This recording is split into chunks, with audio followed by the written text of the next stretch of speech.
ಉದಾಹರಣೆ ಕೊಡ್ತೀನಿ. ಇವತ್ತು ಬೆಂಗಳೂರು ದಕ್ಷಿಣದಲ್ಲಿ 29 ಲಕ್ಷ ವೋಟರ್ಸ್ ಇದೆ. ಒಬ್ಬ MP 5 ವರ್ಷ ಪಾರ್ಲಿಮೆಂಟಿಗೆ ಹೋಗಲ್ಲ, ಬೇರೆ ಮೀಟಿಂಗ್ ಅಟೆಂಡ್ ಮಾಡಲ್ಲ. ಬೆಳಗ್ಗೆಯಿಂದ ಸಾಯಂಕಾಲ ನನ್ನ ಕೆಲಸ ಏನು ಅಂತಂದ್ರೆ, ನಾನು ಒಂದು ದಿವಸನೂ ಎಲ್ಲೂ ಬೇರೆ ಏನೂ ಕೆಲಸ ಮಾಡದಲೆ ಬೆಳಗ್ಗೆ 7 ಗಂಟೆಗೆ ಎದ್ದಾಗಿಂದ ರಾತ್ರಿ 10 ಗಂಟೆ ತನಕ ಒಂದೊಂದೊಂದೊಂದು ರೋಡ್ ಹೋಗ್ಕೊಂಡು ಬರ್ತೀನಿ. ಎಲ್ಲ ಕಡೆ ನಾನು ಮನೆ ಮನೆಗೆ ಹೋಗಿ ಮುಖ ತೋರಿಸ್ಕೊಂಡು ಬರ್ತೀನಿ, ಏರಿಯಾಗೆ ಹೋಗಿ ಬರ್ತೀನಿ ಅಂತಂದ್ರೂ 5 ವರ್ಷ ಇದನ್ನೇ ಮಾಡಿದ್ರು ಸಾಕಾಗಲ್ಲ. ಯಾಕೆಂದ್ರೆ ಪಾಪ್ಯುಲೇಷನ್ ಅಷ್ಟು ದೊಡ್ಡದಿದೆ, ಕಾನ್ಸ್ಟಿಟ್ಯೂನ್ಸಿ ಅಷ್ಟು ದೊಡ್ಡದಾಗಿದೆ. ಪ್ರಜಾಪ್ರಭುತ್ವ ಹಿಂಗ್ ನಡಿಬೇಕಾ? MLA ಕೈಗೆ ಸಿಗಲ್ಲ, MP ಕೈಗೆ ಸಿಗಲ್ಲ ಅಂತ ಜನ ಯಾಕೆ ಕಂಪ್ಲೇಂಟ್ ಮಾಡ್ತಾರೆ ಅಂತಂದ್ರೆ, ಒಬ್ಬ ವ್ಯಕ್ತಿಗೆ ಹ್ಯಾಂಡಲ್ಲೇ ಮಾಡಕ್ಕಾಗ್ದಲೇ ಇರುವಷ್ಟು ದೊಡ್ಡ ಜನಸಂಖ್ಯೆ ಇವತ್ತಾಗಿದೆ. ಅದಕ್ಕೆ ನರೇಂದ್ರ ಮೋದಿ ಅವರು ಏನಂದ್ರು, 2026ರಲ್ಲಿ ಅಥವಾ 29ರಲ್ಲಿ ಎಲೆಕ್ಷನ್ ಆದಾಗ 2029ರ ಭಾರತದ ಜನಸಂಖ್ಯೆಯ ಆಧಾರದ ಮೇಲೆ ಸೀಟ್ಗಳು ಜಾಸ್ತಿ ಆಗಬೇಕು. ಸೀಟ್ ಜಾಸ್ತಿ ಆಯಿತು ಅಂತಂದ್ರೆ ಎಲ್ರಿಗೂ ಅವಕಾಶನೂ ಜಾಸ್ತಿ ಆಗುತ್ತೆ. ಜನ ಕೂಡ ಅವಾಗ MP MLAಗಳ ಹತ್ರ ಹೋಗಿ ಈ ಕೆಲಸ ಮಾಡಿಕೊಡಿ ಅನ್ನೋದನ್ನ ಡಿಮ್ಯಾಂಡ್ ಮಾಡಿ ಅವರನ್ನ ಕೇಳಿಸ್ಕೊಳ್ಳೋಕ್ಕೂ ಸಾಧ್ಯ ಆಗುತ್ತೆ. ನಮ್ಮ ಲೋಕತಂತ್ರ ಗಟ್ಟಿ ಆಗುತ್ತೆ. ಅದಕ್ಕೋಸ್ಕರ ಸೀಟ್ ಜಾಸ್ತಿ ಮಾಡಿ ಅಂತ ನರೇಂದ್ರ ಮೋದಿ ಅವರು. ಇವರು ಅದನ್ನು ಕೂಡ ವಿರೋಧ ಮಾಡ್ತಾ ಇದ್ದಾರೆ. ಎಷ್ಟು ಕಾಮನ್ ಸೆನ್ಸ್ ಅಂತ ನಿಮ್ಗೆ ಅನ್ನಿಸ್ತಿಲ್ವಾ ಇದು? ಇಲ್ಲಿ ಪಲ್ಲವಿ ಅಕ್ಕ ಕೂತಿದ್ದಾರೆ, ಇಲ್ಲಿ ನಮ್ಮ ಸರಳ ಅಕ್ಕ ಕೂತಿದ್ದಾರೆ. ಇವರೆಲ್ಲರೂ ಕೂಡ ಕಾರ್ಪೊರೇಟರ್ಸ್ಗಳಾಗಿ ಬಹಳ ಯಶಸ್ವಿ ಕೆಲಸ ಮಾಡಿರುವಂಥವ್ರು. ಇಲ್ಲಿರುವಂಥ ಪ್ರತಿಯೊಬ್ರು, ನಾಗರತ್ನ ಅಕ್ಕ ಇದ್ದಾರೆ, ಹೆಸರು ತಗೋತ ಎಲ್ಲರೂ ಇದ್ದಾರೆ. ಇಲ್ಲಿರುವಂಥ ಪ್ರತಿಯೊಬ್ರು ಅವ್ರವ್ರ ವಾರ್ಡಲ್ಲಿ ಶಕ್ತಿ ಮೀರಿ ಕೆಲಸ ಮಾಡಿದ್ದಾರೆ. ಅವರು ವಾರ್ಡಲ್ಲೇನೇನೆ ಅವ್ರು ಕೆಲಸ ಮಾಡಬೇಕಾದಾಗ ಇನ್ನೂ ದೊಡ್ಡ ಜನ ಇದಾರಪ್ಪ, ಬಹಳ ದೊಡ್ಡ ವಾರ್ಡು ಅಂತ ಅವಾಗಲೇ ಅನುಭವಕ್ಕೆ ಬರ್ತಾ ಇತ್ತು ಕಾರ್ಪೊರೇಟರ್ಗಳಿಗೇನೆ. ಅದಕ್ಕೇನೆ ಕಾಂಗ್ರೆಸ್ನವ್ರು ಏನ್ ಮಾಡಿದ್ರು, ಇಲ್ಲಿ ಒಂದು BBMPನ 5 ಮಾಡಿದ್ರು.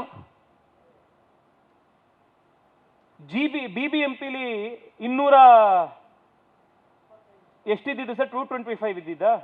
198 ಸೀಟ್ ಇತ್ತು, 198 ವಾರ್ಡ್ ಇತ್ತು BBMPಲಿ. ಇವ್ರೇನ್ ಮಾಡಿದ್ರು, ಅದನ್ನ 5 GBA ಮಾಡಿ 5 ಕಾರ್ಪೊರೇಷನ್ ಮಾಡಿ ಟೋಟಲಿ ಇವಾಗ 268 ಮಾಡಿದ್ದಾರೆ. ಇವಾಗ ಅಲ್ಲ 369 ಮಾಡಿದ್ದಾರೆ. ಏನ್ ಕಾರಣ ಕೊಟ್ರು? ಇಲ್ಲ, ಬೆಂಗಳೂರು ಬೆಳೆದಿದೆ, ಬೆಂಗಳೂರು ಜನಸಂಖ್ಯೆ ಜಾಸ್ತಿ ಆಗಿದೆ, ಒಬ್ಬ ಕಾರ್ಪೊರೇಟರಿಗೆ ಅಷ್ಟೊಂದು ಜನಸಂಖ್ಯೆಯನ್ನು ಹ್ಯಾಂಡಲ್ ಮಾಡಕ್ ಆಗ್ತಾ ಇಲ್ಲ. ಅದಕ್ಕೋಸ್ಕರ ನಾವು 25,000ಕ್ಕೆ 20,000ಕ್ಕೆ ಒಂದು ವಾರ್ಡ್ ಮಾಡ್ತಾ ಇದ್ದೀವಿ. ಅದಕ್ಕೆ ನಮಗೆ ಒಂದು ಕಾರ್ಪೊರೇಷನ್ ಸಾಕಾಗಲ್ಲ, 5 ಕಾರ್ಪೊರೇಷನ್ ಬೇಕು. 198 ಸೀಟ್ ಸಾಕಾಗಲ್ಲ, ನಮಗೆ 369 ಸೀಟ್ ಬೇಕು. ಅದಕ್ಕೋಸ್ಕರ ನಾವು ಇದನ್ನ ಮಾಡ್ತಿದೀವಿ ಅಂತ ಇವರಿಲ್ಲಂದ್ರು. DK ಶಿವಕುಮಾರ್, ಸಿದ್ದರಾಮಯ್ಯನವರು ಬೆಂಗಳೂರಿನಲ್ಲಿ ಡಿಲಿಮಿಟೇಷನ್ ಮಾಡಿದಾಗ ಜನಸಂಖ್ಯೆ ಜಾಸ್ತಿ ಆಗಿರುತ್ತೆ.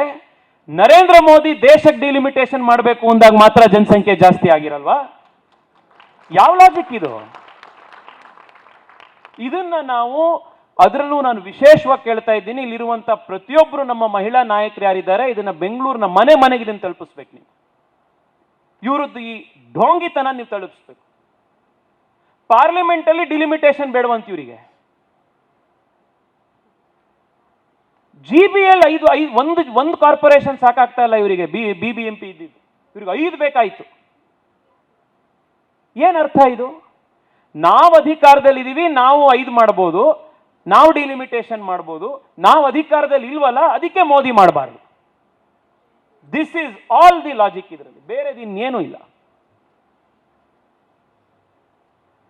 ಇನ್ನು ನಾವೆಲ್ಲರೂ ಕೂಡ ದಕ್ಷಿಣ ಭಾರತದವರು ಒಂದು ನೆನ್ಪಿಟ್ಕೊಳ್ಬೇಕು, ಈ ಡಿಲಿಮಿಟೇಷನ್ ಮಾಡಿದ್ದಿದ್ರೆ ಪ್ರತಿ ರಾಜ್ಯಕ್ಕೂ ಕೂಡ 50% ಸೀಟ್ ಜಾಸ್ತಿ ಮಾಡ್ತೀವಿ ಅಂತ ಮೋದಿ ಅವರು ಹೇಳಿದ್ರು. ಈ 50% ಸೀಟ್ ಯಾಕೆ ಜಾಸ್ತಿ ಆಗ್ಬೇಕಿತ್ತು? 2 ಪ್ರಮುಖ ಕಾರಣಕ್ಕೆ. ಮೊದಲನೇದು, ನೀವು ಬರೀ ಸೆನ್ಸಸ್ನ ಆಧಾರದ ಮೇಲೆ ಡಿಲಿಮಿಟೇಷನ್ ಮಾಡಿದ್ರೆ ಇವತ್ತು ದೇಶದಲ್ಲಿ ಕಳೆದ 30-35 ವರ್ಷದಲ್ಲಿ ದೇಶದ ಜನಸಂಖ್ಯೆ ಉತ್ತರ ಭಾರತದಲ್ಲಿ ಜಾಸ್ತಿ ಆಗಿದೆ. ಉತ್ತರ ಪ್ರದೇಶದಲ್ಲಿ, ಬಿಹಾರದಲ್ಲಿ, ಈ ಎಲ್ಲ ರಾಜ್ಯಗಳಲ್ಲಿ ಅಲ್ಲಿ ಪಾಪ್ಯುಲೇಷನ್ ಜಾಸ್ತಿ ಆಗಿರೋದ್ರಿಂದ ನೀವು ಬರೀ ಸೆನ್ಸಸ್ನ ಆಧಾರದ ಮೇಲೆ ಡಿಲಿಮಿಟೇಷನ್ ಮಾಡಿದ್ರೆ ಸೀಟ್ ಎಲ್ಲಿ ಜಾಸ್ತಿ ಆಗುತ್ತೆ? ಎಲ್ಲಿ ಜಾಸ್ತಿ ಆಗುತ್ತೆ? ನಾರ್ತ್ ಅಲ್ಲಿ ಜಾಸ್ತಿ ಆಗುತ್ತೆ. ದಕ್ಷಿಣ ಭಾರತದ ರಾಜ್ಯಗಳದ್ದು ಪಾಪ್ಯುಲೇಷನ್ ಕಡಿಮೆ ಆಗಿರೋದ್ರಿಂದ ಇಲ್ಲಿ ಸೀಟ್ಗಳು ಕಡಿಮೆ ಆಗುತ್ತೆ. ಅದಕ್ಕೆ ಎಲ್ಲ ವಿರೋಧ ಪಕ್ಷದವ್ರು ಏನ್ ಮಾಡ್ತಾ ಇದ್ರು? ಸ್ಟಾಲಿನ್ ಆದಿಯಾಗಿ ಪ್ರತಿಯೊಬ್ಬರು ಕೂಡ ಸಿದ್ದರಾಮಯ್ಯನವರು ಎಲ್ಲ ಶುದ್ಧ ಪೇಪರ್ ಅಲ್ಲಿ ಬರೆದ್ರಲ್ಲ ಆರ್ಟಿಕಲ್ಗಳು, ದಕ್ಷಿಣ ಭಾರತಕ್ಕೆ ಅನ್ಯಾಯ, ದಕ್ಷಿಣ ಭಾರತಕ್ಕೆ ಅನ್ಯಾಯ ಆಗುತ್ತೆ. ಮೋದಿ ಅವರು ಅದಕ್ಕೆ ಏನ್ ಮಾಡಿದ್ರು? ನೋಡಪ್ಪ, ಭಾರತೀಯ ಜನತಾ ಪಾರ್ಟಿ ಉತ್ತರ ಭಾರತ, ದಕ್ಷಿಣ ಭಾರತ ಅಂತ, ಈಶಾನ್ಯ ಭಾರತ ಅಥವಾ ಇನ್ನೊಂದು ಪೂರ್ವ ಭಾರತ ಅಂತ, ಇದನ್ನ ನಾವು ಭಾರತವನ್ನ ಡಿವೈಡ್ ಮಾಡಿಕೊಂಡು ತುಕಡೆ ಆಗಿ ನೋಡುವಂತ ಸಂಸ್ಕಾರ ನಾವಿರೋರಲ್ಲ. ನಾವು ಏಕ ಭಾರತ ಶ್ರೇಷ್ಠ ಭಾರತ ಅಂತ ಇರುವಂತ ಸಂಸ್ಕಾರದ ಪಾರ್ಟಿ ಭಾರತೀಯ ಜನತಾ ಪಾರ್ಟಿ. ಯಾರಿಗೂ ಅನ್ಯಾಯ ಆಗಬಾರ್ದು, ಉತ್ತರ ಭಾರತಕ್ಕೂ ಅನ್ಯಾಯ ಆಗಬಾರ್ದು, ದಕ್ಷಿಣ ಭಾರತಕ್ಕೂ ಅನ್ಯಾಯ ಆಗಬಾರ್ದು. ಪ್ರತಿ ರಾಜ್ಯದ್ದು ಕೂಡ ಇವತ್ತು ಎಷ್ಟು ಸೀಟ್ ಇದೆಯೋ ಅದ್ರ 50% ಜಾಸ್ತಿ ಮಾಡ್ತೀವಿ.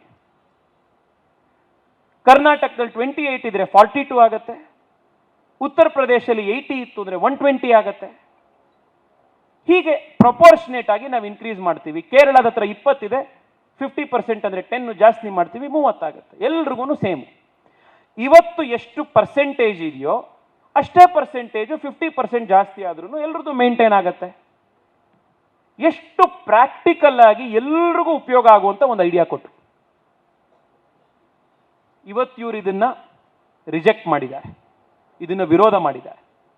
ಇದರಿಂದ ಏನಾಗತ್ತೆ ಅಂತಂದ್ರೆ, ಯಾವಾಗ 2027ನೇ ಇಸ್ವಿಯ ಸೆನ್ಸಸ್ ಬರುತ್ತೆ, ಬರೀ ಸೆನ್ಸಸ್ನ ಆಧಾರದ ಮೇಲೆ ಯಾವಾಗ ಡಿಲಿಮಿಟೇಷನ್ ಆಗಬೇಕು ಅಂತ ಸಂವಿಧಾನದಲ್ಲಿದೆ, ಅದ್ರ ಪ್ರಕಾರ ಡಿಲಿಮಿಟೇಷನ್ ಆದಾಗ ಉತ್ತರ ಭಾರತದ ರಾಜ್ಯಗಳ ಪರ್ಸೆಂಟೇಜ್ಗೆ ಕಂಪೇರ್ ಮಾಡಿದಾಗ ದಕ್ಷಿಣ ಭಾರತದ ರಾಜ್ಯಗಳ ಪರ್ಸೆಂಟೇಜು ಕಡಿಮೆ ಆಗತ್ತೆ.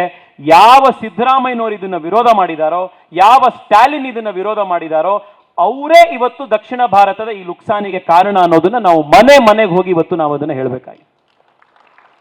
2027ರಲ್ಲಿ ಆಗತ್ತೆ ಇದು. And they will be squarely responsible for this. ಇವರೇ ಮಾಡಿರೋದು ಇದನ್ನ. ಆದ್ರೆ ಆಶ್ಚರ್ಯ ಏನು ಅಂತಂದ್ರೆ, ನಾವು ಕರ್ನಾಟಕವನ್ನ, ದಕ್ಷಿಣ ಭಾರತವನ್ನ, ತಮಿಳುನಾಡನ್ನ, ಕೇರಳವನ್ನ ನಾವು ರಕ್ಷಣೆ ಮಾಡ್ತಾ ಇದ್ದೀವಿ ಅಂತ ಭಾಷಣ ಮಾಡಿ ನಾವು ದಕ್ಷಿಣ ಭಾರತದ ಸಂರಕ್ಷಕರು ಅನ್ನುವಂತ ಪೋಸ್ಟ್ ಕೊಟ್ಟು ದಕ್ಷಿಣ ಭಾರತಕ್ಕೆ ನುಕ್ಸಾನ್ ಮಾಡಿದ್ದಾರೆ. ಮೋದಿ ಅವರು 50% ಎಲ್ರಿಗೂ ಜಾಸ್ತಿ ಮಾಡೋಣ ಅಂದಿದ್ರು. ಇವ್ರು 50% ಬೇಡ, ನೀವು ಬರೀ ಸೆನ್ಸಸ್ನ ಆಧಾರದ ಮೇಲೆ ಮಾಡಿ ಅಂತ ಇದ್ದಾರೆ. ಸೆನ್ಸಸ್ ಆಧಾರದ ಮೇಲೆ ಮಾಡಿದ್ರೆ ದಕ್ಷಿಣ ಭಾರತದ ಎಲ್ಲ ರಾಜ್ಯಗಳದ್ದು ಏನು ಪ್ರಪೋರ್ಷನ್ ಇದೆ ಅದು ಶೇರ್ ಕಡಿಮೆ ಆಗುತ್ತೆ. ಇನ್ನೊಂದು ಹೇಳಿದ್ರು ಕಾಂಗ್ರೆಸ್ನವರು, ತೆಲಂಗಾಣದ ಮುಖ್ಯಮಂತ್ರಿಗಳು ಹೇಳಿದ್ರು, ಇಲ್ಲ ಒಂದು ಕೆಲಸ ಮಾಡಿ, ದಕ್ಷಿಣ ಭಾರತದ ರಾಜ್ಯಗಳದ್ದು ಉತ್ತರ ಭಾರತದ ರಾಜ್ಯಗಳಿಗೆ ಕಂಪೇರ್ ಮಾಡಿದ್ರೆ ನಮ್ದು GSDP ಜಾಸ್ತಿ ಇದೆ, GDP ಜಾಸ್ತಿ ಇದೆ ನಮ್ದು, ಅದಕ್ಕೋಸ್ಕರ ನೀವು ನಮಗೆ ಜಾಸ್ತಿ ಸೀಟ್ಸು ಓಟ್ಸು ಕೊಡಿ ಅಂತ. ಇದು ಹೆಂಗಿದೆ ಅಂತಂದ್ರೆ ಆರ್ಗ್ಯುಮೆಂಟು, ಯಾರು ಜಾಸ್ತಿ ಇನ್ಕಮ್ ಟ್ಯಾಕ್ಸ್ ಕಟ್ಟಿದ್ರೆ ಅವ್ರಿಗೆ ಜಾಸ್ತಿ ಓಟು, ಶ್ರೀಮಂತರಿಗೆ ಜಾಸ್ತಿ ಬೆಲೆ, ಬಡೂರ್ ಓಟಿಗೆ ಕಡಿಮೆ ಬೆಲೆ. ನಮ್ಮ ಸಂವಿಧಾನ ಹೇಳಿರುವಂತ ಮೋಸ್ಟ್ ಇಂಪಾರ್ಟೆಂಟ್ ವ್ಯಾಲ್ಯೂ ಯಾವುದು ಅಂತಂದ್ರೆ, ಒಬ್ಬ ವ್ಯಕ್ತಿ, ಒಂದು ಮತ, ಒಂದೇ ಮೌಲ್ಯ. ಇದು ಸಂವಿಧಾನದ ಕೊಟ್ಟಿರುವಂತಹ ಆಶಯ. ಇದು ಬಾಬಾ ಸಾಹೇಬ್ ಅಂಬೇಡ್ಕರ್ ಅವರು ಈ ದೇಶಕ್ಕೆ ಪ್ರತಿಯೊಬ್ಬರಿಗೂ ಕೊಟ್ಟಿರುವಂತಹ ಸಮಾನತೆಯ ಹಕ್ಕು.